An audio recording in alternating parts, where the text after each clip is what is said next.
ስህር በስመ አብ ወወልድ ወመንፈስ ቅዱስ አሐዱ አምላክ አሜን። በክርስቶስ ክርስቲያን በወልድ ወልደ እግዚአብሔር መንፈስ ቅዱስ መንፈሳውያን የምትሰኙ የጌታችን የመድኃኒታችን ኢየሱስ ክርስቶስ ቤተሰቦች የእናታችን የቅድስት ድንግል ማርያም የአስራት የቃል ኪዳን ያደራ ልጆች እግዚአብሔር በወደደንና ባፈቀረን እስከ ሞትም ድረስ አንድያ ልጁን ልኮ እስከዚህ ሰዓት ላኖረን በእግዚአብሔር ፍጹም ሰላምታ ሰላም እላችኋለሁ። እንደምን ዋላችሁ፣ እንደምን ቆያችሁ፣ እንደምን እስከዚህ ሰዓት አደረሳችሁ። አሜን። እግዚአብሔር ለወለ እግዚአብሔር ስሙ የተመሰገነ ይሁን። እንግዲህ በቀደመው ክፍል በክፍል 5 ላይ በተማርነው መሰረት አሁን ቀጣው ክፍል ደግሞ ዮሐንስ ወንጌል ምዕራፍ 1 ከቁጥር 15 ላይ ማለት ነው። ቃሉም እንዲህ ይላል። ምስክሩ ዮሐንስም ስለ እርሱ ድምጹን ከፍ አድርጎ ተናገረ፣ እንዲህም አለ። እኔ ስለ እርሱ ከእኔ በፊት የነበረ ከእኔ በኋላ ይመጣል ያሏችሁ ሰው ይህ ነው፣ እርሱ ከእኔ አስቀድሞ ነበርና የሚል ኃይለ ቃል ነው። ስለዚህ ይህ ኃይለ ቃል እንዴት ምን ማለት ነው የሚለውን ነገር እንናገር። ዮሐንስ ሰማዕቱ በእንቲአሁ ከላ ወይቤ ወሌሉሰ ይኮነ ብርሃነ ዮሐንስ 1:8 ላይ ብሎ የጀመረው የመጥምቁን ነገር ሳይጨርስ ሌላ ነገር አግብቶ ነበርና ወደ አቋረጠው ወደ መጥምቁ ዮሐንስ ሲመለስ እንዲህ አለ። አንድም ሌላ ትምህርት ሌላ ነገርስ ወንጌላዊ ማግባቱ አይደለም።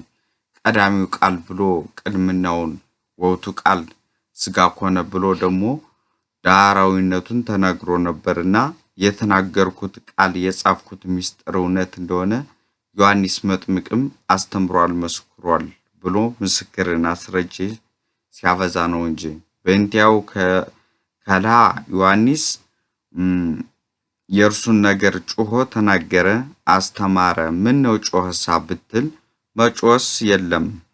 ለልማዱ ሰው ጮሆ ተናገረ ከሩቅ እንዲሰማ የእርሱ ትምህርትና ምስክርነትን ከጽንፍ እስከ ጽንፍ ደርሷልና እንዲህ አለ።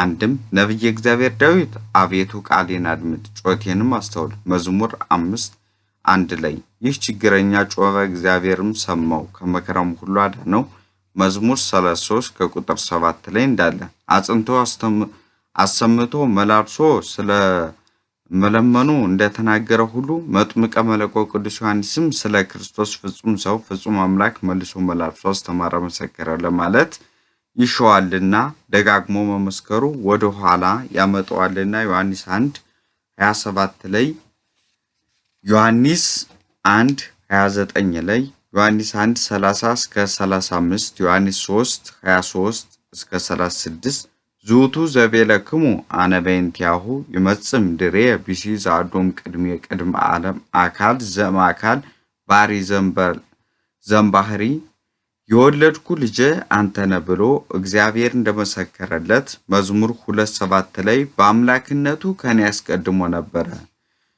ዮሐንስ 1:13 ላይ ያልኳችሁ እርሱ ይህ ነው። ምን ነው ቅድምናውን እያወቅን ምድሬ ያለሳ ቢሉ ምን ነው በአምላክነቱ ቢቀድመው በፍጹም ተዋህዶ ሰው በሆነበት ምስጢሩ በማጥመቅ በማስተማር ከእርሱ በኋላ የሚመጣ ነውና በሰውነቱ እንዲህ አለው እንጂ በአምላክነቱስ ቀዳማዊ ነውና ዮሐንስ 17:5 ላይ እርሱ ከኔ ያስቀድሞ ነበር አለ። ዮሐንስ 1:16 እኛም ሁላችንም ከሙላቱ በጸጋ ላይ ጸጋን ተቀበልን አለ። እስመ እምተረፈ ዚአሁ ነሳነ ኩልነ ጸጋ በዲበ ጸጋ ከፍጹም ጌትነቱ ከተፈጸመበት ሀብቱ ከአስርቱ ቃላት ላይ ወንጌልን በመንፈሰ ረድኤት ላይ መንፈሰ ልደትን መንፈሰ ረድኤትን በተፈጥሮ ሰው በመሆን የሚገኝ ሀብት ሲሆን መንፈሰ ልደት በጥምቀት ተወልዶ ልጅ በመሆን የሚገኝ ሀብትን አእምሮ ጠባይ ላይ በተፈጥሮ የሚገኝ ዕውቀት ሳይነሳን መንፈሳዊ አእምሮን ከመምህራን ተምረን ከመጻሕፍት አንብቦ ማወቅን ተቀበልን ስንል ነው። አንድም ወንጌልን በአስርቱ ቃላት ስለጸናን ፈንታ መንፈሰ ልደትን በመንፈሰ ረድኤት ስለጸናን ፈንታ አእምሮ መንፈሳዊ በአእምሮ ጠባይ ስለጸናን ፈንታ መንፈሰ ልደትን አእምሮ ጠባይን ላይ አእምሮ መንፈሳዊን ስላጸናን ፈንታ በጸጋ ላይ ጸጋ ተቀበልን። አንድም ከፍጹም ባለጸግነቱ በፍጹም ክብሩ ተሰጥቶ የነበረውን የቅድመ ስጦታ እንደ ባለጸግነቱ መጠን የማይገባንን ሆነን ሳለ እርሱ ግን በቸርነቱ በቀደመው ስጦታው ላይ የኋለኛውን ስጦታ ጨመረልን ሲል አንደኛ ጢሞቴዎስ ምዕራፍ 6 ቁጥር 17 ላይ ማርቆስ 17 16 እስከ 18 ላይ ያለውን ኃይለ ቃል ሲያብራራው ማለት ነው። ዮሐንስ 1:17 ደግሞ ኦሪት በሙሴ ተሰጣን ነበርና ጸጋ እውነት ግን በኢየሱስ ክርስቶስ ሆነልን ይላል።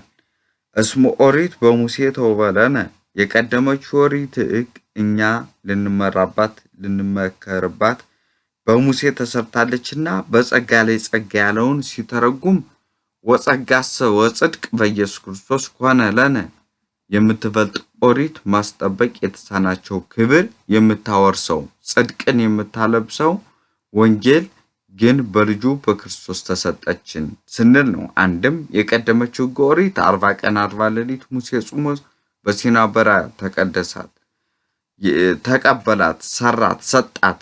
ጸጋ ጽድቅን ወንጌልን ደግሞ ወልደ እግዚአብሔር ሰው ሆኖ 40 ቀንና 40 ሌሊት በበረሃ ጾሞ ፈጽሞ ድነትን ልንወርስባት ሰራልን ሰጠን ስንል ነው ማለት ነው። ስለዚህ ዮሐንስ 1:18 ደግሞ በአባቱ እቅፍ ያለ አንድ ልጅ እርሱ ገለጠልን እንጂ እግዚአብሔር ከቶ ያየው የለም የሚለው ደግሞ ለእግዚአብሔር አልቦ ዘርዮ ግሙራ ርኤነ ብሎ ነበርና አንድ ልጅ በአባቱ ዘንድ ያለውን ክብሩን አየነት ብሎ ቢነግራቸው ኦሪት እግዚአብሔርን በባህሪው ማየት ለማን ይቻለዋል ትላለች። ራሱ ባለቤቱስ ሙሴን ክብሬን አይቶ ጸንቶ መኖር የሚቻለው የለም ብሎት የለምን? ታዲያ ብትዋሽ ብታታልል እንጂ እንዴት እግዚአብሔርን ክብር አየን ትላለህ? እሳ ትሉኝ እንደሆነ እውነት ነው። እግዚአብሔርስ ከቶ ከባህሪው ያየነው የለም። ነቢያት ቢያዩት እርሱ ክብሩን እንደገለጠላቸው መጠን ነው እንጂ ከባህሪ ከክብሩ ማንም ሊያየው አይችልም። አንደኛ ጢሞቴዎስ ምዕራፍ 6 ከቁጥር 16 ላይ ዘጸአት 33:20 ላይ አንደኛ ቆላትዮስ ምዕራፍ 1 ከቁጥር 18 ላይ አላ ወልድ ዋድ ዘሃልውቱ ጽን አቡቱ ነገርን በአባቱ ሪና ክብር በመተካከል ያለ ወንድ በባህሪ አይቶ ነገረን እንጂ አንደኛ ቆሮንቶስ ምዕራፍ 8 ከቁጥር 6 ላይ ሚልኪያስ 2:10 ላይ ዮሐንስ 1:10-30 ላይ ማቴዎስ 11:27 ላይ እንደተናገረው ማለት ነው። አንድም ከነቢያት ወገን ከባህሪ ልጅ ተሰኝቶ እግዚአብሔርን ያየው አይቶም ስለ እርሱ የተናገረ ያስተማረ የሰው የለም። ሰው ሆኖ ዓለምን ለማዳን ከመጣው ከባህሪ ልጁ በቀር እርሱ ልጁ በባህሪው ያየው ነገርን አስተማረን እንጂ ከኛ ወገንስ ከባህሪው የሚያውቅ የለም። ዮሐንስ 8:19 ላይ ዮሐንስ 10:15 ላይ ዮሐንስ 17:6 ላይ እንደተናገረው እርሱ ሰው ቢሆን አንድነትን ሶስትነቱን አውቀናል ተረድተናል። ከእርሱም አስቀድሞ የሚስጥር በአካል ስም በኩነት በአካል በግብር በአካል 3 በባህሪ በመለኮት ባገዛዝ አንድ ነው ብሎ የገለጠ ያስተማረ የለምና አንድም እግዚአብሔር ካሊነት ሁሉን ቻይነት ልጁ ወልድ ሰው ሆኖ በመካከላችን በመመላለስ ሰርቶ አሳየን ክብሩንም ገለጠልን ሲል ራእየ ዮሐንስ 5:19 ላይ እስከ 21 ዮሐንስ 10:32 ዮሐንስ 14:1 ላይ እንደተናገረው ማለት ነው። ተዋህዶ ሃይማኖቴ የጥንት